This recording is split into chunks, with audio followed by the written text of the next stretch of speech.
നിങ്ങൾക്ക് RSSനെ പീഡിപ്പിക്കേണ്ട ഒരു ഘട്ടം ഉണ്ടായിട്ടില്ല. ആരാണ് അതിനെ പ്രതിരോധിച്ചത്? അഭിമാനപൂർവം CPIMന് പറയാൻ പറ്റും, ഞങ്ങളാണ്. നിങ്ങൾക്കൊരു പങ്കും അതിലുണ്ടായിട്ടില്ല. RSS ശാഖക്ക് ഞാൻ കാവൽ നിന്നു എന്ന് പറഞ്ഞ രാഷ്ട്രീയ നേതാവ് ആര്? മറന്നുപോയോ? വലിയ അഭിമാന പരിസരമല്ലേ നാടിനോടത് വിളിച്ചു പറഞ്ഞത്. RSS ശാഖക്ക് കാവൽ നിൽക്കുന്ന RSSകാരനെ നമുക്ക് മനസ്സിലാക്കാം.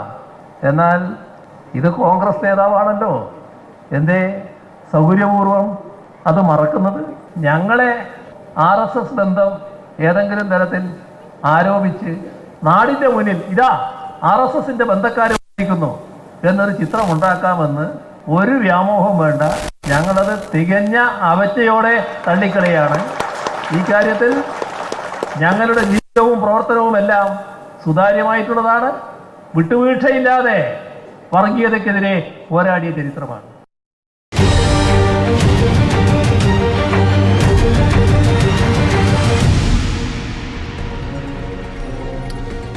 അതിഥികളായി നമുക്കൊപ്പം കോൺഗ്രസിൽ നിന്നും K ശബരീനാഥൻ, BJPയിൽ നിന്നും അഡ്വക്കേറ്റ് P കൃഷ്ണദാസ്, ഇടതു നിരീക്ഷകൻ M ജയചന്ദ്രൻ എന്നിവർ.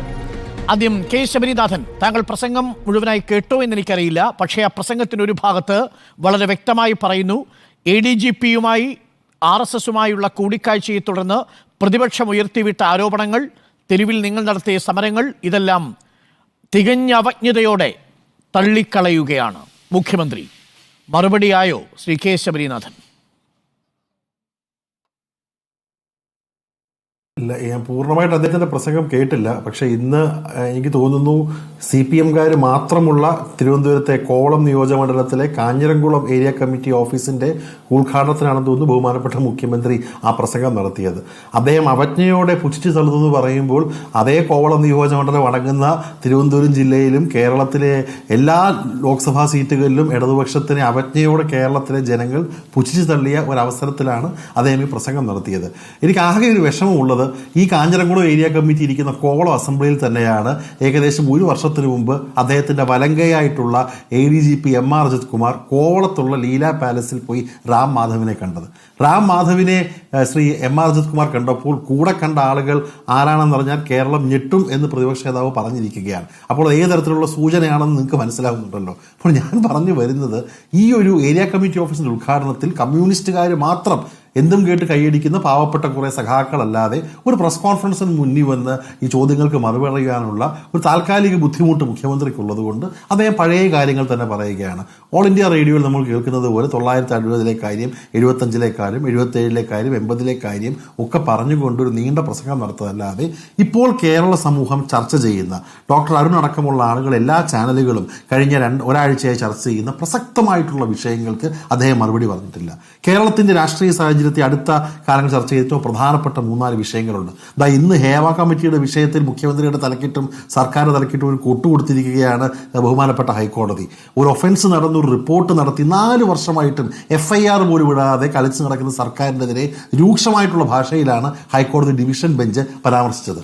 രണ്ടാമത്, ഇവിടെ വടകരയിൽ ശ്രീ ഷാഫി പറമ്പിൽ മത്സരിച്ചപ്പോൾ മതസ്പർദ്ധ ഉണ്ടാക്കിക്കൊണ്ട് വോട്ടുകൾ മാറ്റുവാൻ വേണ്ടി വ്യാജ കാഫർ സ്ക്രീൻഷോട്ട് ഉണ്ടാക്കി ഇതേ CPMന്റെ ആളുകൾ നിർമ്മിച്ചത് പിണറായി വിജയന്റെ പോലീസ് തന്നെ കണ്ടെത്തിയിരിക്കുന്ന ഒരു സാഹചര്യത്തിൽ അതിനെക്കുറിച്ചൊന്നും പറയാതെ മൗനം മുഖ്യമന്ത്രി തുടരുകയാണ്. 3, തൃശൂർ പൂരം കലക്കി BJPയെ സഹായിക്കുവാനുള്ള കാര്യങ്ങൾ ചെയ്തത് MR അജിത് കുമാർ അടക്കമുള്ള പോലീസിലെ ഒരു പ്രത്യേക വൃന്ദമാണെന്ന് നേരിട്ടുമല്ലാതെയും ഇടതുപക്ഷക്കാരടക്കമുള്ള ആളുകൾ പറയുമ്പോൾ അതിനുള്ള ഒരു ദുഃഖം, ഒരു വിഷമം അവിടുത്തെ LDF സ്ഥാനാർത്ഥിയായിരുന്ന ശ്രീ VS സുനിൽകുമാർ അടക്കമുള്ള പറയുമ്പോൾ അതിനെക്കുറിച്ച് മുഖ്യമന്ത്രിക്ക് പറയാനൊന്നുമില്ല. PV അൻവർ എന്ന് പറഞ്ഞ് CPMന്റെ പാളയത്തിലേക്ക് പോയ MLA ഇത്രയും കടുത്ത ആരോപണങ്ങൾ പറഞ്ഞിട്ടും ആ ആരോപണങ്ങളെ കുറിച്ച് ഒന്നും പറയുവാനുള്ള ഒരു ശുഷ്കാന്തി ബഹുമാനപ്പെട്ട മുഖ്യമന്ത്രി ഇതുവരെ കാണിച്ചിട്ടില്ല.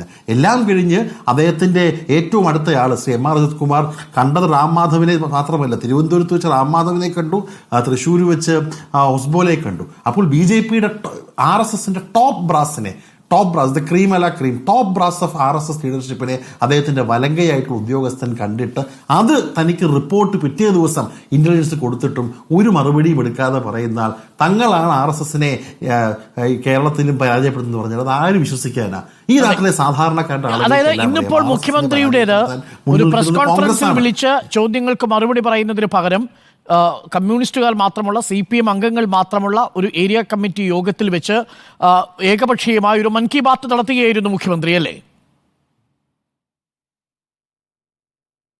മൻ കി ബാത്ത് ആണോ വേറെ എന്താണെന്ന് പറയുന്നില്ല. അത് മോദിയുടെ ഭാഷയിൽ മൻ കി ബാത്ത് എന്ന് പറയാം, ഒരേ ഭാഷയാണല്ലോ. തീർച്ചയായിട്ടും മുഖ്യമന്ത്രിയുടെ മൻ കി ബാത്ത് ആണ് നമ്മളിത് കേട്ടത്. ഞാൻ ഇടത് നിരീക്ഷകൻ M. ജയചന്ദ്രനിലേക്ക് കൂടി വരുന്നു. M. ജയചന്ദ്രൻ, വളരെ ഗുരുതരമായ ആരോപണം മാധ്യമങ്ങളും പ്രതിപക്ഷവും ഉന്നയിച്ചതാണ് ADGP MR അജിത് കുമാറും RSS നേതാക്കളുമായി നടത്തിയ 3 കൂടിക്കാഴ്ചകൾ. അതിലൊന്ന് ദത്താത്രേയ ഹൊസബളയുമായി തൃശൂർ പാറമേക്കാവിൽ വെച്ച്, 2 ആഴ്ചയ്ക്ക് ശേഷം ഈ റാംമാധവുമായി, വീണ്ടും റാംമാധവുമായി കോവളത്ത് ലീലയിൽ വെച്ച്.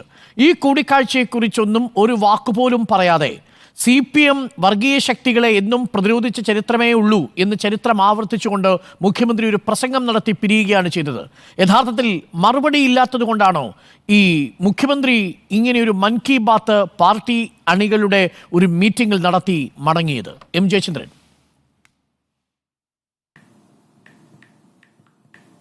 അല്ല ഡോക്ടർ, അതിൻ്റെ അരുൺകുമാർ അതിനെപ്പറ്റി പറയണമെങ്കിൽ പിന്നെ മറ്റു ചില കാര്യങ്ങളൂടെ അതിൻ്റെ അനുബന്ധമായി പറയേണ്ടതുണ്ട്. ഇപ്പോൾ താങ്കൾ ചോദിക്കുന്നത് ഈ ADGP അജിത് കുമാറിൻ്റെ ദത്താത്രേയയെ കണ്ട കാര്യമാണ് ആദ്യം പ്രധാനമായും ചോദിക്കുന്നത്.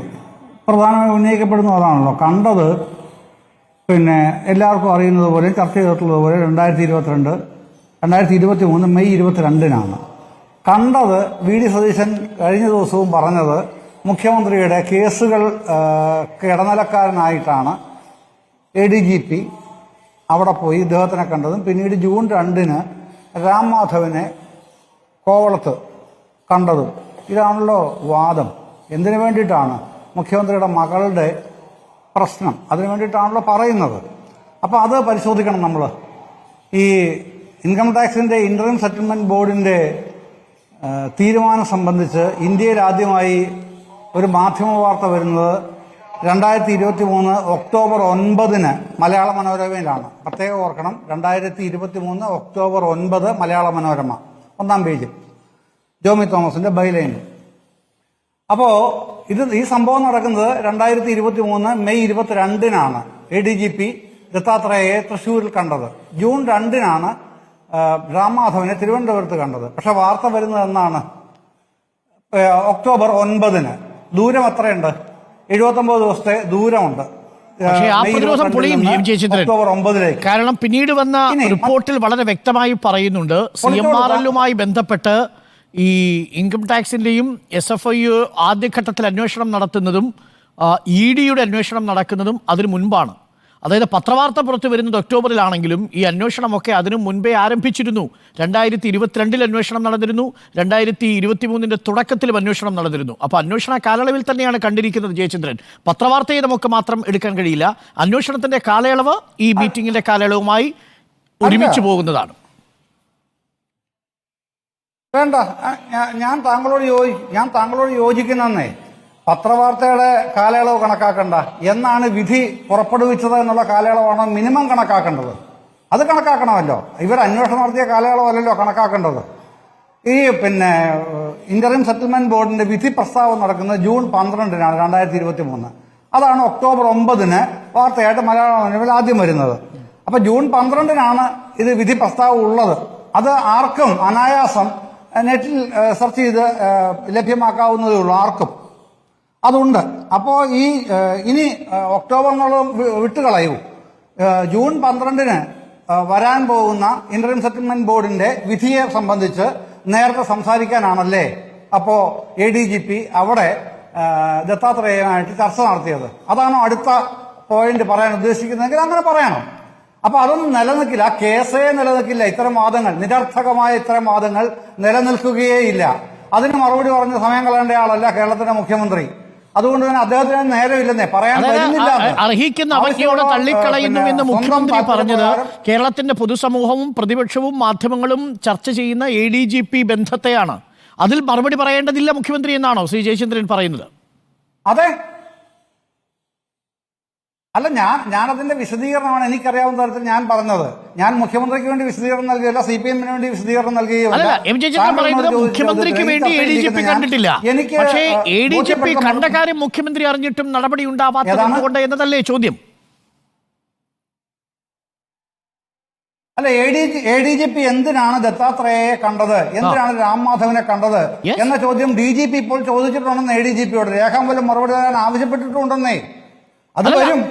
മറുപടി രേഖാമൂലം ലഭ്യമാകും. ഇത് ജൂൺ മാസത്തിൽ തന്നെ intelligence ADGP intelligence ADGP home secretary അറിയിച്ചതല്ലേ? അതിനിപ്പോ ചോദിക്കുന്നത് എന്തിനാ? അന്ന് ചോദിക്കണ്ടേ? അന്ന് ചോദിച്ച് സർക്കാരിന്റെ ബോധ്യമുണ്ടെങ്കിൽ ഇപ്പൊ ചോദിക്കേണ്ട ആവശ്യമുണ്ടോ? അത്രയും കാലം എന്ത് ചെയ്തു? നിഷ്ക്രിയത്വവും ഈ പറയുന്ന നിശബ്ദതയുമല്ല ഈ സർക്കാരിന്റെ സാധ്യതയെന്ന് ഹേമ കമ്മിറ്റി റിപ്പോർട്ടിൽ ഹൈക്കോടതി പറഞ്ഞിട്ടുണ്ട്.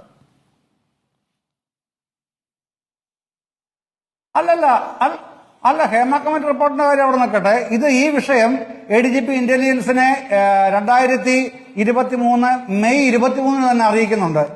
ADGP ഇന്റലിജൻസിനെ അറിയിക്കുന്നത് താങ്കൾ പറഞ്ഞ ജൂണിലല്ല, മെയ് 23-നാണ്. 22-നാണെന്ന കൂടിക്കാഴ്ചയുടെ വിവരം പിറ്റേ ദിവസം തന്നെ ADGP ഇന്റലിജൻസിനെ വിവരം അറിയിച്ചിട്ടുണ്ട്. അതിലാണ് പേഴ്സണൽ ഇൻഫോർമൽ എന്ന പരാമർശത്തോടു കൂടിയാണത് പോയിട്ടുള്ളത്. ADGP ഇന്റലിജൻസിന് ആ വാർത്ത പോയിട്ടുള്ളത്. ഈ രാമാധവനെ കാണുമ്പോഴും പേഴ്സണൽ ഇൻഫോർമൽ എന്നായിരിക്കുമല്ലോ പോയിട്ടുണ്ടാവുക. വീണ്ടും രാമാധവനെ കാണുമ്പോഴും പേഴ്സണൽ ഇൻഫോർമൽ എന്നായിരിക്കുമല്ലോ പോയിട്ടുണ്ടാവുക. ക്രമസമാധാനത്തിന്റെ ചുമതലയുള്ള ADGP 3 തവണ RSS നേതാക്കളുമായി കണക്കാക്കുമ്പോഴും കണ്ടുമുട്ടുമ്പോഴും ഇൻഫോർമൽ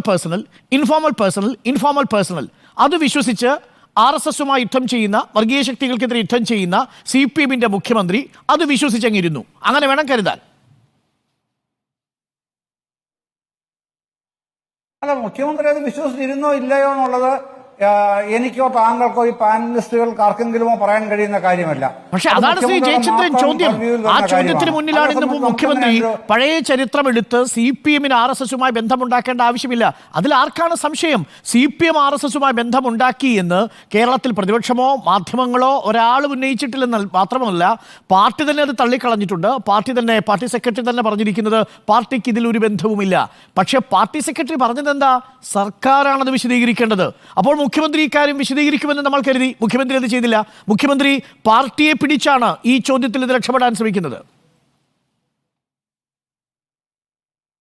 മുഖ്യമന്ത്രി അവിടെ രക്ഷപ്പെടുന്നു. താങ്കൾ എന്താണ് അങ്ങനെ പറയുന്നത്? മുഖ്യമന്ത്രിക്ക് അക്കാര്യത്തിൽ എന്താ രക്ഷപ്പെടണമല്ല പ്രശ്നം?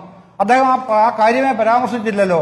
ആ കാര്യം പരാമർശിക്കുന്നതിന് പകരം അദ്ദേഹം ചെയ്തിട്ടുള്ളത് നിയമാനുസൃതം ഇക്കാര്യത്തിൽ എന്താണോ സംഭവിച്ചിട്ടുള്ളത് അത് ഈ ഉന്നതതല അന്വേഷണ സംഘം അന്വേഷിച്ച് പുറത്തു കൊണ്ടുവരണം. അതിനുള്ള നടപടികൾ അവരാരംഭിച്ചിട്ടുണ്ട്. ലെജിറ്റിമേറ്റ് ആയിട്ടുള്ള മറുപടി ആ സമയത്താണ് കിട്ടുക. അതുണ്ടാവുകയും ചെയ്യും. അതിന് രണ്ടാം അന്വേഷണം ഉത്തരവിട്ടത് കാത്തിരിക്കാം എന്നുള്ളതാണ് ശ്രീ ശബരിനാഥൻ. അതുകൊണ്ടാണ് ഇന്ന് മുഖ്യമന്ത്രി മറുപടി പറയാത്തത്. DGP ADGP-യോട് വിശദീകരണം ചോദിച്ചിട്ടുണ്ട്. അതുകൊണ്ട് മുഖ്യമന്ത്രി എക്കാര്യത്തെക്കുറിച്ച് അത്തരമൊരു റിപ്പോർട്ട് വരുന്നതിന് മുൻപ് പൊതുസമൂഹത്തിന്റെ മധ്യത്തിൽ ആ വിഷയം പ്രത്യേകമായി എടുത്തു പറയേണ്ടതില്ല എന്നാണ് ജയചന്ദ്രന്റെ വാദം. ശബരിനാഥ്,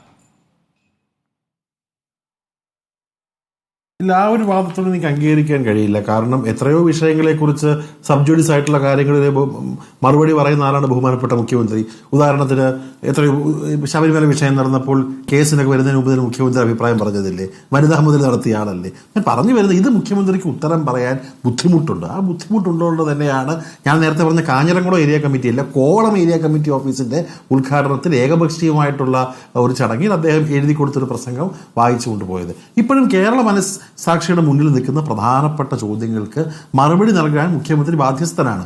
അതും മുഖ്യമന്ത്രി നൽകാതിരിക്കും തോറും കൂടുതൽ സംശയങ്ങൾ ആളുകളുടെ മനസ്സിൽ വരികയാണെങ്കിൽ അതിന് അവർ കുറ്റം പറഞ്ഞിട്ട് കാര്യമില്ലല്ലോ.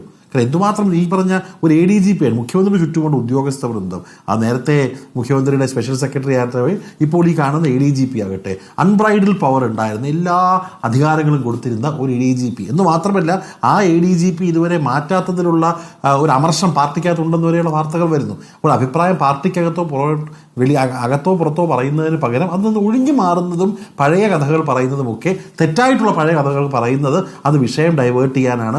ഇവിടെ പ്രതിപക്ഷ നേതാവ് വിഭാവനെ ഉൾപ്പെടെ KPC പ്രസിഡന്റിനെതിരെ സ്ഥിരം പറയുന്ന കാര്യങ്ങൾ, എത്രയോ കാലം പറഞ്ഞ നിലപാടുകൾ പറഞ്ഞതാണ്. ഏറ്റവും കൂടുതൽ RSSനെയും BJP എതിർക്കുന്ന കോൺഗ്രസ് പാർട്ടിക്കെതിരെ പഴയ ചില ക്യാപ്സ്യൂളുകൾ ഇറക്കാൻ മാത്രമാണ് മുഖ്യമന്ത്രി നോക്കിയത്.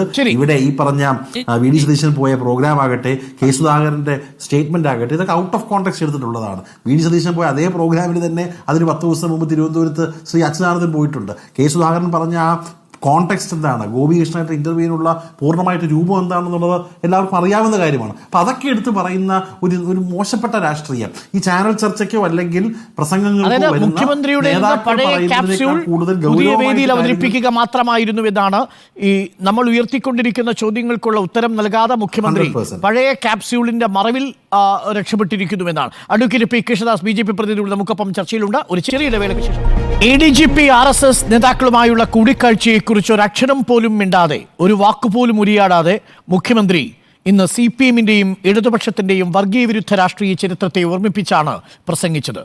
മറുപടിയായോ എന്നാണ് ചോദ്യം. നമുക്കൊപ്പം ഇടത് നിരീക്ഷകൻ M ജയചന്ദ്രൻ, കോൺഗ്രസ് പ്രതിനിധി ശബരിനാഥൻ, BJP പ്രതിനിധി അഡ്വക്കേറ്റ് പി കൃഷ്ണദാസ് എന്നിവർ. അഡ്വക്കേറ്റ് പി കൃഷ്ണദാസ്, ആർക്കാണ് RSSുമായി അടുത്ത ബന്ധം? അതാണ് കേരളം എന്ന് ചോദിക്കുന്ന ചോദ്യം. ഇന്ന് മുഖ്യമന്ത്രി പറയുന്നു എന്തോ വലിയ കാര്യം നടന്നു എന്ന് വരുത്തി തീർക്കാനാണ് ശ്രമം. ആർക്കാണ് RSS ബന്ധം? തലശ്ശേരി കലാപകാലത്ത് ന്യൂനപക്ഷ ആരാധനാലയങ്ങൾ തകർക്കാൻ വരുന്ന സംഘപരിവാറുകളെ നേരിടാൻ RSSകാർക്കെതിരെ രംഗത്ത് വന്നത് ആരാണ്? അത് കമ്മ്യൂണിസ്റ്റുകാരല്ലേ? ആരാണ് RSSന്റെ ശാഖയ്ക്ക് കാവൽ നിന്നത്? അത് KPCC പ്രസിഡന്റ് അല്ലേ? ഗോൾവാൾക്കറിന്റെ ചിത്രത്തിന് മുന്നിൽ നമ്രശിരസ്കരായി നിന്നത് പ്രതിപക്ഷ നേതാവല്ലേ? ഹാഷിംപൂർ കൂട്ടക്കൊലയുമായി ബന്ധപ്പെട്ട് UPയിലെ കോൺഗ്രസിനും പോലീസും ഇപ്പോഴും പ്രതിക്കൂട്ടിലല്ലേ? ഒന്നാം സർസംഘചാലകം രണ്ടാം സർസംഘചാലകെന്നും ബാബറി മസ്ജിദിന്റെ കാലത്ത് വിളിച്ചത് അത് KK നായരെയും ഒപ്പം തന്നെ രാജീവ് ഗാന്ധിയെയുമല്ലേ? ഇങ്ങനെ RSSന്റെ കോൺഗ്രസ് ബന്ധം എടുത്തു കാട്ടിയാണ് ADGP RSS കൂടിക്കാഴ്ചയുമായി ബന്ധപ്പെട്ട് ഉയരുന്ന വിവാദങ്ങളെ മുഖ്യമന്ത്രി നേരിടാൻ ശ്രമിക്കുന്നത്. അടിസ്ഥാനമായ ചോദ്യം അഡ്വക്കേറ്റ് പി കൃഷ്ണദാസ്, ഇവരിൽ ആർക്കാണ് നിങ്ങളുമായി അടുത്തടുപ്പം? ഡോക്ടർ അരുൺ, ഏതാണ്ട് 70കളുടെ പകുതി വരെ നമ്മുടെ രാജ്യത്തിന്റെ രാഷ്ട്രീയം ബഹുമാനപ്പെട്ട മുഖ്യമന്ത്രി സൂചിപ്പിച്ചതിന് ഏതാണ്ട് സമാനമായിട്ടുള്ള രീതിയിൽ കോൺഗ്രസും CPM-ഉം ശക്തമായിട്ടുള്ള രാഷ്ട്രീയ കക്ഷികളായി രാജ്യത്ത് നിലനിരുന്ന ഒരു സാഹചര്യമായിരുന്നു. ഏതാണ്ട് അടിയന്തരാവസ്ഥയ്ക്ക് ശേഷം ആ രാഷ്ട്രീയ സാഹചര്യത്തിന് വലിയ മാറ്റമുണ്ടായി.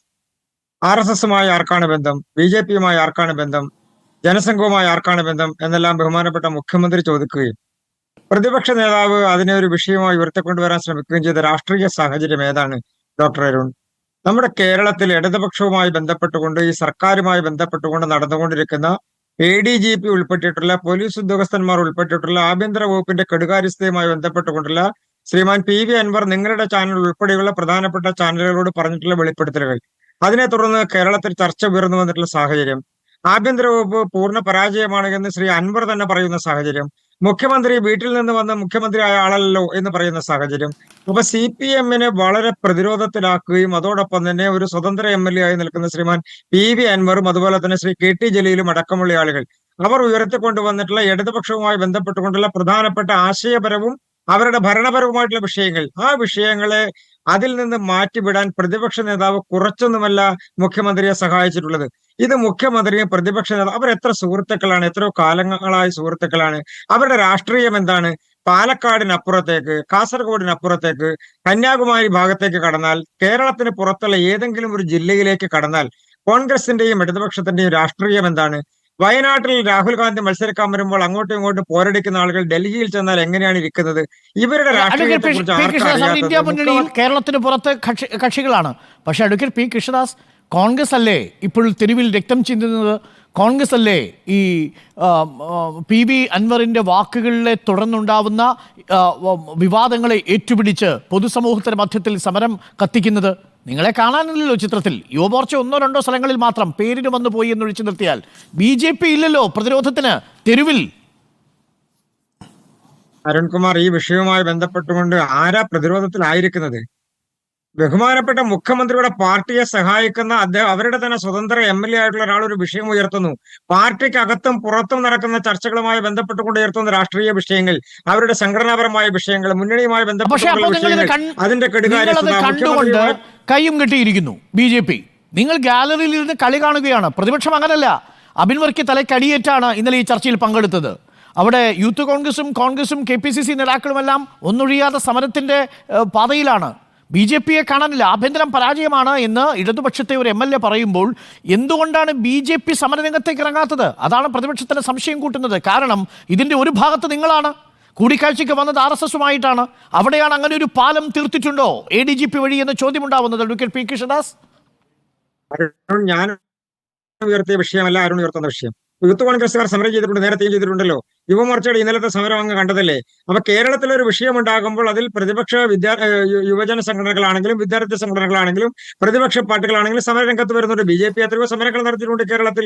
ശബരിമല സമരം നടത്തുമ്പോൾ കോൺഗ്രസ് ആരെങ്കിലും ശബരിമല സമരത്തിലുണ്ടായിരുന്നു? ഇല്ലല്ലോ. അപ്പൊ വിഷയത്തിനനുസരിച്ച് സമരരംഗത്തേക്ക് വരുന്നതിന് സമയമോ സമയപരിധിയോ ഒന്നും പ്രത്യേകമായി നിശ്ചയിക്കപ്പെടുന്നതല്ല. അതവിടെ നിൽക്കട്ടെ. ഈ വിഷയത്തിൽ ആരാണ് PV അൻവറിന്റെ ഉയർത്തിക്കൊണ്ടുവന്ന വിഷയത്തിൽ മുഖ്യമന്ത്രിയെ സഹായിച്ചതാരാ? മുഖ്യമന്ത്രിയെ സഹായിച്ചത് ബഹുമാനപ്പെട്ട പ്രതിപക്ഷ നേതാവാണ്. അദ്ദേഹം ഒരു വലിയ പ്രതിസന്ധിയിൽ അകപ്പെട്ടു. ഈ ഭരണപരമായിട്ടാണെങ്കിലും അത് ആഭ്യന്തര വകുപ്പുമായി ബന്ധപ്പെട്ടുകൊണ്ടാണെങ്കിലും പാർട്ടിക്കകത്താണെങ്കിലും പാർട്ടിക്കകത്ത് CPM-ൽ അപ്രമാദിത്വ സ്ഥാനമുണ്ടായിരുന്ന മുഖ്യമന്ത്രിക്കെതിരെ PV അൻവർ എന്ന് പറഞ്ഞ MLA കൈവിരൽ ചൂണ്ടിക്കൊണ്ടല്ലേ പറഞ്ഞതും വീട്ടിൽ നിന്ന് വന്നല്ലോ മുഖ്യമന്ത്രിയായത് എന്ന് പറഞ്ഞാൽ അതിന്റെ അർത്ഥം എന്താണ്? അപ്പൊ അത്രയും ശക്തിമായിരിക്കുന്ന ഒരു മുഖ്യമന്ത്രിക്കെതിരായി ഒരു MLA, ഒരു സ്വതന്ത്ര MLA കൈ ചൂണ്ടി പറയുന്ന സാഹചര്യം ഉണ്ടായാൽ അതിൽ മുഖ്യമന്ത്രിയെ സഹായിക്കാനുള്ള ഉത്തരവാദിത്തം ആരെ ഏറ്റെടുത്തു? പ്രതിപക്ഷ പാർട്ടികൾ ഏറ്റെടുത്തോ? ഇല്ല. പകരം പ്രതിപക്ഷ നേതാവ് ഏറ്റെടുത്തു. ആ പാർട്ടിക്കകത്ത്, ആ മുന്നണിക്കകത്തുള്ള CPI-യുടെ സ്റ്റാൻഡ് എന്താണ്? മുഖ്യമന്ത്രിക്കെതിരാണ്, PV അൻവറിനൊപ്പമാണ്. ഇന്നും KPCC പ്രസിഡന്റ് പറഞ്ഞത്, പ്രതിപക്ഷ നേതാവ് പറഞ്ഞത്, ശബരിനാഥൻ പറഞ്ഞുകൊണ്ടിരിക്കുന്നത് ADGP എന്തിന് RSS നേതാവിനെ കണ്ടു, ഈ 3 കൂടിക്കാഴ്ചകൾ എന്തിനു വേണ്ടിയായിരുന്നു എന്നതറിയണമെന്നുള്ളതാണ്. ഇത് PV അൻവർ പറഞ്ഞത് പ്രതിപക്ഷം ഏറ്റെടുക്കുകയാണ്. അതെങ്ങനെയാണ് വഴിതിരിച്ചു വിടലാവുന്നത് അഡ്വക്കേറ്റ് P. കൃഷ്ണദാസ്? അതല്ലേ അതിലെ രാഷ്ട്രീയം. അതാണ് അതിലെ പ്രധാനപ്പെട്ട രാഷ്ട്രീയം. PV അൻവർ ഉയർത്തിയത് പ്രതിപക്ഷ നേതാവ് ഉയർത്തുന്ന വിഷയമല്ല. പ്രതിപക്ഷ നേതാവ് ഇതിനെ വഴിതിരിച്ചു വിടുന്നു എന്ന് ഞാൻ പറഞ്ഞതിന്റെ പ്രധാനപ്പെട്ട കാരണം PV അൻവർ ഉയർത്തിയത് ആഭ്യന്തര വകുപ്പിന്റെ കെടുകാര്യസ്ഥതയും MR അജിത് കുമാർ അടക്കമുള്ള പോലീസ് ഉദ്യോഗസ്ഥന്മാരും നടത്തുന്ന ഭരണ സ്വാധീനം ഉപയോഗിച്ചുകൊണ്ട് നടത്തുന്ന ജനവിരുദ്ധമായിട്ടുള്ള അഴിമതി പക്ഷെ അതിനേക്കാൾ തീവ്രവും അതിനേക്കാൾ രാഷ്ട്രീയമായി സ്ഫോടനാത്മകവുമാണ് ഈ ADGP RSS നേതാവിനെ കണ്ടതെന്ന് പ്രതിപക്ഷം കരുതുന്നു. അതിലെന്താ രാഷ്ട്രീയമുള്ളത്? ഡോക്ടർ അരുൺ ഒന്ന് സൂചിപ്പിക്കൂ. അതിലെന്താ രാഷ്ട്രീയമുള്ളത്? RSSന്റെ ഒരു നേതാവിനെ അല്ലെങ്കിൽ ഒരു പ്രവർത്തകനെ, ഒരു ചുമതലക്കാരനെ ADGP കണ്ടാൽ എന്ത് രാഷ്ട്രീയമാണ് അതിലുള്ളത്? ഈ രാജ്യത്ത് ബംഗാളിലാണെങ്കിലും ത്രിപുരയിലാണെങ്കിലും കോൺഗ്രസുകാർ ഭരിക്കുന്ന സംസ്ഥാനങ്ങളിലാണെങ്കിലും ആ പാർട്ടികൾ ഇല്ലാതെയായപ്പോൾ അവിടുത്തെ പ്രവർത്തകരും ആളുകളുമെല്ലാം ആ പാർട്ടികൾ വിട്ട് വന്നിട്ടുള്ളത് RSSലേക്കും BJPയിലേക്കുമാണെന്നേ. അത് CPM നേതാക്കളുണ്ട്, കോൺഗ്രസ് നേതാക്കളുണ്ട്, എത്രയോ കോൺഗ്രസ് MLA നേതാക്കളെ കാണാൻ പാടില്ലെന്നൊരു നിലപാടൊന്നും റിപ്പോർട്ടർ TVക്കില്ല. മാത്രവുമല്ല, ഈ മുതിർന്ന ഒരുപാട് നേതാക്കൾ RSSനെ കാണാൻ വന്നിട്ടുണ്ട്. അവരൊക്കെ പിന്നീട് BJPയുടെ സ്ഥാനാർത്ഥികളോ BJPയുടെ അനുഭാവികളോ ഒക്കെ മാറുകയും ചെയ്തിട്ടുണ്ട്.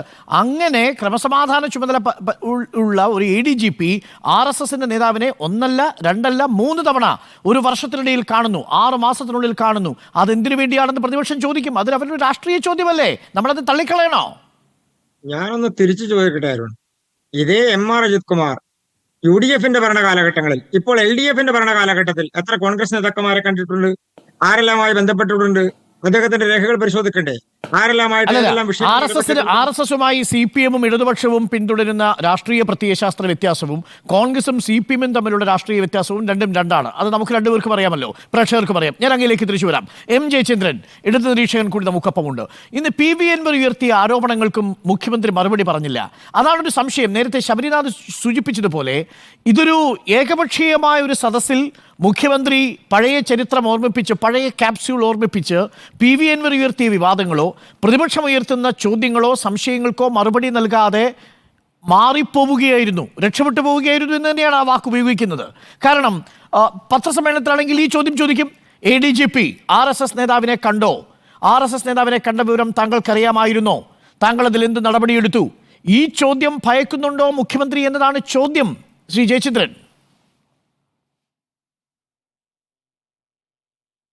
ഡോക്ടർ അരുൺ, അടിസ്ഥാനപരമായ ചോദ്യം ഇതല്ല എന്നാണ് ഞാൻ കരുതുന്നത്. മറ്റ് പ്രധാനപ്പെട്ട മറ്റ് ചില കാര്യങ്ങളുണ്ട്, ഞാൻ അത് പറയാം. അതായത് ശ്രീ PV അൻവർ ഇങ്ങനെ ഒരു വിമർശനവുമായി ആക്ഷേപവുമായി വരാൻ എന്താണ് കാരണം? അതിൽ ആരൊക്കെയാണ് അതിനെ മനസ്സിലാക്കിയിട്ടുള്ളതും പിന്തുണച്ചിട്ടുള്ളതും? ഈ 2 കാര്യങ്ങളാണ് ഞാൻ പ്രധാനമായിട്ടും പറയാൻ ഉദ്ദേശിക്കുന്നത്. പി.വി. അൻവർ ഈ ഒരു വിഷയവുമായി ഭരണകക്ഷി MLA എന്ന് പറഞ്ഞാൽ സർക്കാരിൻ്റെ ഭാഗം ആയിട്ടുള്ള MLA വരാനുള്ള പ്രധാനപ്പെട്ട ഒരു കാരണം കേരളത്തിലെ മുസ്ലിം കമ്മ്യൂണിറ്റി അനുഭവിക്കുന്ന ചില പ്രശ്നങ്ങളുണ്ട് എന്നുള്ള തോന്നലിൽ നിന്നാണ്. ആ തോന്നൽ എന്ന് പറയുന്നത് പോലീസ് വകുപ്പിൽ നിന്ന് മുസ്ലിം കമ്മ്യൂണിറ്റിക്ക് നീതി കിട്ടുന്നില്ല എന്നുള്ളതാണ് അൻവറിനെ പോലുള്ള ആൾക്കാരുടെ ഒരു വിശ്വാസം, ധാരണ. അതിന് ഇസ്ലാമോഫോബിയുമായിട്ട് വരെ ബന്ധമുണ്ടെന്ന് പോലും അവരിൽ ചിലരൊക്കെ കരുതുന്ന പോലും ഉണ്ട് കേട്ടോ. അപ്പോൾ അതിൻ്റെ ഇപ്പോൾ ഈ ADGP ആയിട്ട് ബന്ധപ്പെട്ട വിഷയം ഉയർത്തി നിർത്തുന്നത് പോലീസിൽ നിന്ന് മുസ്ലിം കമ്മ്യൂണിറ്റിക്ക് നീതി കിട്ടുന്നില്ല എന്നുള്ള അവരുടെ ഒരു വിശ്വാസ തകർച്ചയുടെ പ്രശ്നം തന്നെ ഉണ്ട്. അത് CPM എങ്ങനെ കാണുമെന്നുള്ളത് ഇനി കാണാതിരിക്കുന്ന കാര്യമാണ്. അപ്പോൾ പൊന്നാനിയിലെ അതിജീവിതയുടെ പ്രശ്നത്തിൽ തുടങ്ങി മാമിയുടെ പ്രശ്നത്തിലേക്ക് വന്ന് എടവണ്ണ പോലീസ് സ്റ്റേഷനിലെ റിദാൻ ബാസിലിന്റെ പ്രശ്നത്തിൽ പിന്നെ ADGP അജിത് കുമാർ അടക്കമുള്ളവരുടെ വിവിധ വിഷയങ്ങളുടെ ഇടപെടലുകളിലൊക്കെ ഈ സാമുദായികമായ പ്രശ്നം തന്നെയാണ് അത്തരത്തിൽ ഒരു അരക്ഷിത നിലയിലേക്ക് മുസ്ലിം സമുദായം കേരളത്തിൽ ഇപ്പോൾ എത്തി നിൽക്കുന്നുണ്ട് എന്ന് കരുതുന്നവരുണ്ട്. എനിക്ക് തോന്നുന്നു ഈ പി.വി. അൻവർ അടക്കമുള്ളവർ പിന്നെ അങ്ങനെ നിൽക്കുമ്പോൾ എന്താണ് ചെയ്യേണ്ടത്? അവർ പ്രതീക്ഷിക്കുന്നത് മുഖ്യമന്ത്രി ഇക്കാര്യത്തിൽ സാമുദായികമായ പ്രശ്നങ്ങൾ പരിഹരിക്കാൻ ഇടപെടണം എന്നുള്ള കാര്യത്തിലാണ്. ഇപ്പോൾ താങ്കളുടെ ചോദ്യത്തിന് പിന്നെ BJPക്ക് മറുപടി ആ നിലയ്ക്ക് പറയാൻ കഴിയില്ല. കാര്യം എന്താണെന്ന് ഞാൻ കരുതുന്ന കൂടെ പറയാം. BJP മുസ്ലിങ്ങളുടെ ഒരു ഇഷ്യൂ ആയിട്ട് ആഭ്യന്തര വകുപ്പിലെ ഇഷ്യൂസിനെ മാറ്റി തീർക്കാൻ, അല്ലെങ്കിൽ മുസ്ലിങ്ങൾക്ക് നീതി കിട്ടുന്നില്ല ആഭ്യന്തര വകുപ്പിൽ എന്നൊരു ഇക്വേഷൻ ഉയർത്തിക്കൊണ്ടുവന്നാൽ അതിനെ തുണയ്ക്കാനായിട്ട് BJP നിൽക്കില്ല. മറുഭാഗത്ത് കോൺഗ്രസിന് പരോക്ഷമായിട്ടെങ്കിലും കോൺഗ്രസ് നേതൃത്വത്തിന് അറിയാം ഇങ്ങനെ ഒരു പ്രശ്നം ഇതിൻ്റെ അകത്ത് അണ്ടർനീത്തായിട്ട് കിടക്കുന്നുണ്ട്. മുസ്ലിം ലീഗിനും വ്യക്തമായിട്ടറിയാം. പക്ഷെ അത് അവരിതുവരെ ആ നിലയ്ക്ക് മുമ്പോട്ട് വന്നിട്ടില്ല എന്നുള്ളതേ ഉള്ളൂ. പ്രശ്നം ഇതാണ്. അൻവർ ഈ പ്രശ്നം ഉയർത്തുന്നത്, മലപ്പുറം ജില്ലയിൽ നിന്ന് ഈ പ്രശ്നം ഉയർത്തുന്നത് മുസ്ലിം കമ്മ്യൂണിറ്റിക്ക് ആഭ്യന്തര വകുപ്പിന്റെ പോലീസിംഗിൽ വിശ്വാസം പിന്നെ വളരെ വളരെ കുറഞ്ഞിരിക്കുന്നു. നഷ്ടപ്പെട്ടിരിക്കുന്നു എന്ന് ഞാൻ പറയില്ല, വളരെ വളരെ കുറഞ്ഞിരിക്കുന്നു. അതിന്റെ അകത്ത് കേരള പോലീസിംഗിൽ ഒരു സംഘവൽക്കരണം നടന്നിരിക്കുന്നു. ആ സംഘവൽക്കരണത്തിന്റെ ഭാഗമായി ന്യൂനപക്ഷ വിഭാഗങ്ങളിൽപ്പെട്ടവർക്ക് പോലീസ് സ്റ്റേഷനിൽ നിന്ന് നീതി ലഭിക്കുന്നില്ല. ഇതാണ് പി.വി. അൻവറും KT ജലീലും കാരാട്ട് റസാഖും ഒക്കെ ഉയർത്താൻ ശ്രമിച്ച പ്രധാനപ്പെട്ട വിഷയം. അതല്ലേ അങ്ങ് പറയാൻ ശ്രമിക്കുന്നത്? അങ്ങനെയാണെങ്കിൽ ആ ചോദ്യത്തിന് മറുപടി വേണ്ടേ? അത് മുഖ്യമന്ത്രി എന്ന് പറഞ്ഞോ? അല്ല, ആ ചോദ്യമാണ് അഡ്രസ് ചെയ്യാൻ പോകുന്നത് പാർട്ടിയും സർക്കാരും എന്നാണ് ഞാൻ കരുതുന്നത്. ഡോക്ടർ അരുൺകുമാർ, അത് അഡ്രസ് ചെയ്യാതെ പോകാൻ കഴിയില്ല. അത് വസ്തുതാപരമായ ഒരു അനുഭവമാണ്. ആ അനുഭവത്തിന്റെ ഉൾച്ചൂടിൽ നിന്നാണ് ഇത്തരത്തിലുള്ള പ്രശ്നങ്ങൾ പുറത്തേക്ക് വരുന്നത്. ആ ഉൾച്ചൂടിനെ കാണാതിരിക്കാൻ കഴിയില്ല. സർക്കാരിന് കഴിയില്ല, പാർട്ടിക്കും കഴിയില്ല, മുന്നണിക്കും കഴിയില്ല. അതാണ് ഇപ്പോഴത്തെ പ്രശ്നങ്ങളുടെ അകക്കാമ്പ് എന്നാണ് എന്റെ ചോദ്യം. ഇതാണ് ശ്രീ ജയചന്ദ്രൻ, നോക്കൂ, ഇന്ന് മുഖ്യമന്ത്രി പറഞ്ഞതിനെ നമ്മൾ സൂക്ഷ്മമായി ഡീകോഡ് ചെയ്യുകയാണെങ്കിൽ പാർട്ടിയുടെ ചരിത്രം പറഞ്ഞുകൊണ്ട് ADGPയും സർക്കാരും ചെന്നകപ്പെട്ടിരിക്കുന്ന സംഘവൽക്കരണത്തിന്റെ ആക്ഷേപത്തെ പ്രതിരോധിക്കാനാണ് ശ്രമിക്കുന്നത്. അതാണ് ഇതിലെ കൗതുകകരമായ കാര്യം. ശ്രീ ജയചന്ദ്രൻ, പാർട്ടിയുടെ കാര്യം പാർട്ടി സെക്രട്ടറി പറയും. ഈ പാർട്ടി വർഗീയ ശക്തിക്കെതിരെ പോരാടിയതാണ് എന്ന് ആർക്കാണ് അറിയാത്തത്? അതിലാർക്കാ സംശയം? പക്ഷേ ഇപ്പോൾ പാർട്ടി തന്നെ കൈയൊഴിഞ്ഞ് ബോളിട്ടിരിക്കുന്നത് മുഖ്യമന്ത്രിയുടെ കോർട്ടിലേക്കാണ്. ശ്രീ ജയചന്ദ്രൻ, അപ്പോൾ നമ്മൾ മുഖ്യമന്ത്രിയിൽ നിന്ന് പ്രതീക്ഷിക്കുന്നത് എന്താ? ഈ സംഘവൽക്കരണത്തിന്റെ എന്തെങ്കിലും സൂചനകൾ ഈ സർക്കാരിലുണ്ടോ? അവിടെയാണ് പാർട്ടി കഴിഞ്ഞ കാലങ്ങളിൽ എടുത്തിരിക്കുന്ന നിലപാടുമായി വന്ന് ഈ വിഷയത്തിൽ നിന്ന് അതിനെ മറപിടിച്ച് പോകാൻ ശ്രമിക്കുന്നു എന്നൊരു ആരോപണം ഉണ്ടാവുന്നത്. ശ്രീ ജയചന്ദ്രൻ, അല്ല, അതില് പിന്നെ പാർട്ടിയിലെ സർക്കാരിൽ സംഘവൽക്കരണം നടക്കുന്നു എന്നുള്ള നിലയിലല്ല അത് വിലയിരുത്തപ്പെടുന്നത്. പക്ഷെ ഇത്തരത്തിൽ പോലീസിംഗിൽ ഉണ്ടാവുന്ന മുസ്ലിം വിരുദ്ധത എന്ന് പറയണം അതിനെ. സംഘവൽക്കരണം എന്നുള്ള ആ പ്രയോഗം അത്ര കണ്ട് ശരിയല്ല. അങ്ങനെയല്ല, കാഴ്ചപ്പാടും അങ്ങനെയല്ല. മുസ്ലിം വിരുദ്ധതയുണ്ട് പോലീസിംഗിൽ. ആ പോലീസിംഗിലെ മുസ്ലിം വിരുദ്ധത എന്നുള്ളത് അത് മുഖ്യമന്ത്രി മനസ്സിലാക്കണം എന്ന് അവർ ആഗ്രഹിക്കുന്നു, കമ്മ്യൂണിറ്റി ആഗ്രഹിക്കുന്നു. പിന്നെ മറ്റൊരു കാര്യമുള്ള എന്താണെന്ന് അറിയാമോ? ഈ പ്രാക്ടീസിങ് മുസ്ലിംസ് എന്ന് പറയുന്നവരുടെ കാര്യമാണ് ഞാൻ പറയുന്നത് കേട്ടോ. നോൺ പ്രാക്ടീസിങ് മുസ്ലിംസിന്റെ കാര്യമല്ല. ഇപ്പോ പിന്നെ ശരിക്കും പറയുകയാണെങ്കിൽ അഡ്വക്കേറ്റ് മുഹമ്മദ് റിയാസ്, അദ്ദേഹം പ്രാക്ടീസിങ് മുസ്ലിം അല്ല, ആചാരപരമായി ജീവിക്കുന്ന മുസ്ലിം അല്ല. പക്ഷെ അങ്ങനെയുള്ള ഒരുപാട് മുസ്ലിങ്ങളുണ്ട്. ഞാൻ അവരുടെ കാര്യമാണ് പറയുന്നത്. പ്രാക്ടീസിങ് മുസ്ലിംസിന് പോലീസിംഗിൽ നേരിടേണ്ടി വരുന്ന അരക്ഷിതാവസ്ഥ അതൊരു വലിയ പ്രശ്നമാണ്. ആ പ്രശ്നം സംഘീവൽക്കരണത്തിന്റെ ഭാഗമല്ല. അത് അഡ്രസ് ചെയ്യാൻ മുഖ്യമന്ത്രിക്ക് ബാധ്യതയുണ്ടെന്ന് അവർ വിചാരിക്കുന്നു, പാർട്ടിക്ക് ബാധ്യതയുണ്ടെന്ന് അവർ വിചാരിക്കുന്നു. ശരി, പക്ഷേ അത് വേണ്ടത്ര രൂപത്തിൽ വിഷയമെങ്കിൽ പോലും മുഖ്യമന്ത്രി ഇന്ന് പറഞ്ഞ ന്യായീകരണം മതിയോ എന്നാണ് ചോദ്യം. അല്ല, അത് ന്യായീകരണത്തിന്റെ പ്രശ്നമായിട്ട് ഞാൻ കാണുന്നില്ല. മുഖ്യമന്ത്രി പറഞ്ഞു, അദ്ദേഹം ചരിത്രം ഓർമ്മിപ്പിച്ചതാണ്. ആ ചരിത്രം അങ്ങനെ തന്നെ അവിടെ നിൽക്കുന്നുമുണ്ട്. ആ ചരിത്രം മായ്ച്ചു കളയാനൊന്നും കഴിയില്ല. കോൺഗ്രസിനും കഴിയില്ല, RSSനും കഴിയില്ല മുഖ്യമന്ത്രി പറഞ്ഞ ചരിത്രത്തെ മായ്ച്ചു കളയാൻ. അതൊരു ചർച്ചയിൽ ഇരുന്നുകൊണ്ട് മായ്ച്ചു കളയാൻ കഴിയുന്നതുമല്ല. ADGP RSS കൂടിക്കാഴ്ചയിൽ മൗനം വെടിഞ്ഞ മുഖ്യമന്ത്രിയുടെ മറുപടി പാകമായോ എന്നാണ് ചോദ്യം. നമുക്കൊപ്പം കോൺഗ്രസ് പ്രതിനിധി KS ശബരിനാഥൻ, BJP പ്രതിനിധി അഡ്വക്കേറ്റ് P കൃഷ്ണദാസ്, ഇടത് നിരീക്ഷകൻ M ജയചന്ദ്രൻ എന്നിവർ തുടരുന്നു. ഞാൻ ശബരിനാഥിലേക്ക് വിളിച്ചു. ശബരിനാഥ്, ഇപ്പോൾ സെക്രട്ടറിയുടെ പ്രസംഗം അല്പസമയത്തിനുള്ളിൽ നമുക്കത് കാണിക്കാൻ പറ്റും. സെക്രട്ടറി പറയുന്ന വാചകം ഇങ്ങനെയാണ്: ADGP RSS ചർച്ചയിൽ CPM ലിങ്ക് ഉണ്ടാക്കാനാണ് ശ്രമം. പ്രതിപക്ഷത്തിന്റെ ശ്രമമാണ് കേട്ടോ. RSSുമായി ലിങ്ക് ഉണ്ടാക്കാൻ ADGPയെ ചുമതലപ്പെടുത്തേണ്ട ഗതികേട് ഈ പാർട്ടിക്കില്ല. ആവശ്യമെങ്കിൽ മോഹൻ ഭഗവതിനെ തന്നെ കാണും. അതിന് ADGP ചുമതലപ്പെടുത്തേണ്ട ഒരു ഗതികേടിലല്ല പാർട്ടി എന്നാണ് ഗോവിന്ദൻ മാഷ് ഇപ്പോൾ പറഞ്ഞിരിക്കുന്നത്. പ്രതിപക്ഷത്തിന് മറുപടിയായോ?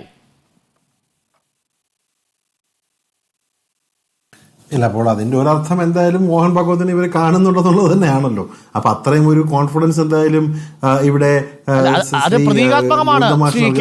ക്ലിയർ ആയിട്ടുള്ള കാര്യങ്ങളാണ്. അത് ലിറ്ററൽ ആണ്. അതിന്റെ അർത്ഥം നാളെ പോയി മോഹൻ ഭഗവതിനെ കാണുന്നു എന്നല്ല.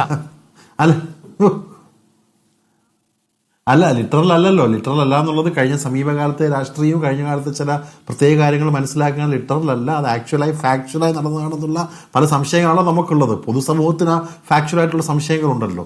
അതിലേക്ക് എത്തുന്നതിന് വേറൊരു കാര്യം കൂടെ പറയാം. ബഹുമാനപ്പെട്ട മുഖ്യമന്ത്രി ഇന്ന് പറഞ്ഞ വാക്കുകൾ പതുങ്ങിയിരിക്കുന്നതിന് അപകട സൂചനയുണ്ട്. അദ്ദേഹം എന്താണ് പറഞ്ഞത്? അവജ്ഞയോടെ പുച്ഛിക്കുന്നു, പുച്ഛിച്ച് തള്ളുന്നു എന്നോട് കറക്റ്റ് പറഞ്ഞത്. അപ്പോൾ അതിന്റെ അർത്ഥം എന്താണ്? AR അജിത് കുമാറിനെതിരെയുള്ള ഈ ഒരു അന്വേഷണം വെറും ഒരു ഐവാഷാണ്. നാട്ടുകാരെ ബോധിപ്പിക്കാനുള്ള ഓണം വരെയുള്ള ഒരു പ്രക്രിയയാണ്. നിങ്ങൾ എന്തൊക്കെ ചെയ്താലും, ഏതൊക്കെ അന്വേഷണം നടത്തിയാലും, ജൂനിയേഴ്സും സീനിയേഴ്സും ചേർന്ന് അന്വേഷണം നടത്തിയാലും AR അജിത് കുമാറിനെ താൻ സംരക്ഷിക്കുമെന്നുള്ള കാര്യം തന്നെയല്ലേ മുഖ്യമന്ത്രി സൂചിപ്പിച്ചത്. ഞാൻ അവജ്ഞയോടെ തള്ളുന്നു എന്ന് പറയുമ്പോൾ അർത്ഥം എന്താണ്? അവിടെ ഒന്നും ചെയ്യാനില്ല. പാർട്ടിയുമായി RSSനെ ബന്ധിപ്പിക്കുന്നു എന്നുള്ളതാണ് മുഖ്യമന്ത്രി അവജ്ഞയോടെ തള്ളിയത്. അതാണ് ഇപ്പോൾ പാർട്ടി സെക്രട്ടറിയും തള്ളിയിരിക്കുന്നത്. ADGPയുടെ പേര് പറഞ്ഞ് പാർട്ടിയെ RSS എന്നിങ്ങനെ സമീകരിക്കുന്നത് ശരിയല്ല. ഇതാണ് അതിനകത്ത് ശ്രീ ഗോവിന്ദൻ മാഷ് പറഞ്ഞത് വളരെ ബുദ്ധിപരമായിട്ടുള്ളൊരു ലൈനാണ്. കാരണം അത് പാർട്ടിയായിട്ട് നിങ്ങൾ ബന്ധപ്പെടുത്തണ്ട എന്ന് അദ്ദേഹം പറയുമ്പോൾ ഒരുപക്ഷെ ഒരു വ്യക്തിയായിട്ട് ബന്ധപ്പെടുത്താമെന്നുള്ള സൂചനയിലേക്കാണ് പോകുന്നത്.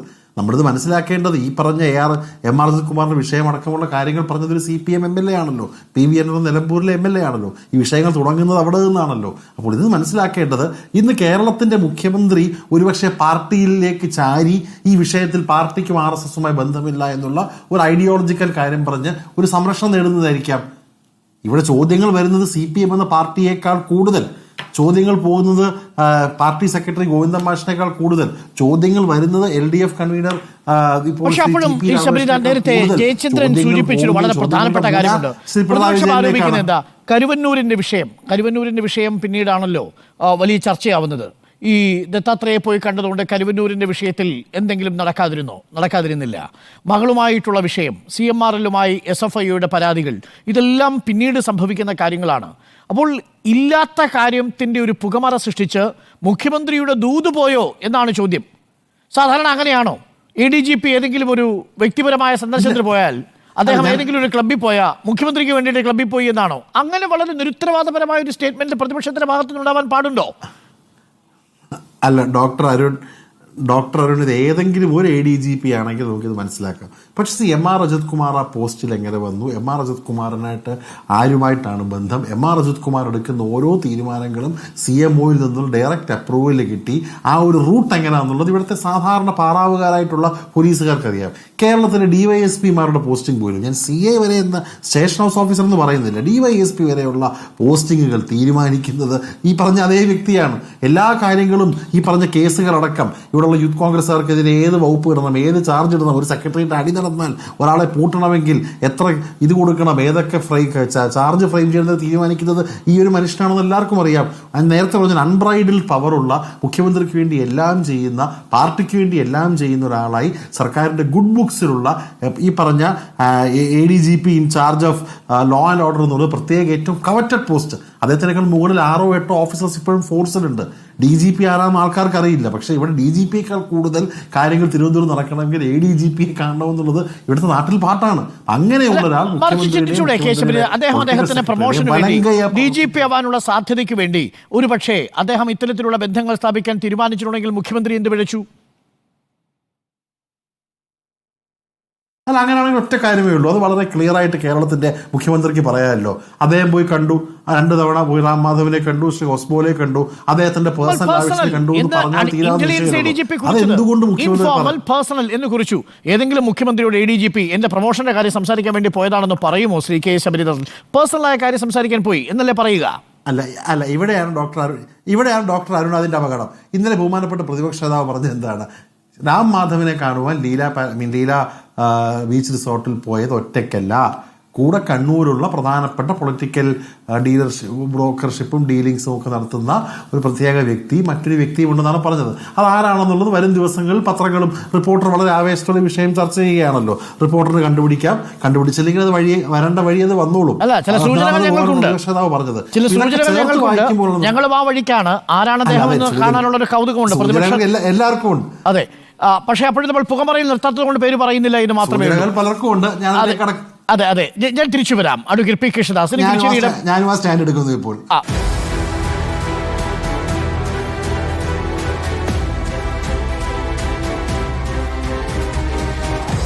Debate with Arun Kumar.